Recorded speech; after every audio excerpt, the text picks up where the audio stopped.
Caster Semenya's right to race without being forced to take medication set for new CAS hearing. Caster Semenya's right to compete without being forced to take medication will be tested again next week when the IAAF present a new case to the Court of Arbitration for Sport. Lawyers representing the global governing body for athletics will once again argue that to preserve fair competition in the female category, it is necessary to require DSD athletes, differences of sexual development, to reduce their testosterone down to female levels before they compete at international level. The issue remains extremely divisive and is a subject that even splits the opinion of scientists who considers themselves experts in the field. But the outcome of a 5-day hearing that is due to run next week in Lausanne could well conclude with South Africa's double Olympic champion and other DSD athletes being made to take drugs against their wishes if they want to keep racing. A statement issued by the IAAF on Wednesday night said, "The IAAF is not classifying any DSD athlete as male. To the contrary, we accept their legal sex without question, and permit them to compete in the female category. However, if a DSD athlete has testes and male levels of testosterone, they get the same increases in bone and muscle size and strength and increases in hemoglobin that a male gets when they go through puberty, which is what gives men such a performance advantage over women." In 2015, Indian sprinter Dutee Chand won a case against the IAAF at the CAS which forced the governing body to abandon its rules on testosterone levels for intersex athletes.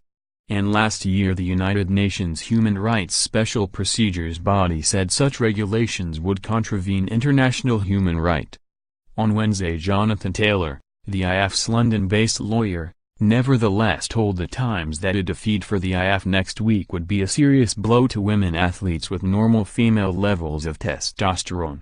If the CAS rules that legal recognition as female is sufficient to qualify for the female category of competition, and the IAAF is not permitted to require athletes of female legal sex who have testes and consequently male levels of testosterone to reduce those levels down to the female range, then DSD and transgender athletes will dominate the podiums and prize money in sport, and women with normal female testosterone levels will not have any chance to win. The IAAF have not helped themselves in the past, particularly when it has come to their dealings with Semenya. When an 18-year-old Semenya won her first world title in Berlin in 2009, it emerged she had been asked to undergo a gender test before the final. And in 2011 the IAAF then announced new rules for female athletes with hyperandrogenism, setting a testosterone limit considered to be in the normal female range. While these rules were in place, Semenya was not as dominant and she is challenging the IAAF's new eligibility rules. Katrina Karkazis, Senior Research Fellow with the Global Health Justice Partnership at Yale University and one of the world's leading experts in testosterone, on Wednesday night accused the IAAF of seeking to create its own definition of sex based on erroneous beliefs about biology and gender. It is unfounded and cruel and will do even more harm by fostering misunderstanding and further discrimination.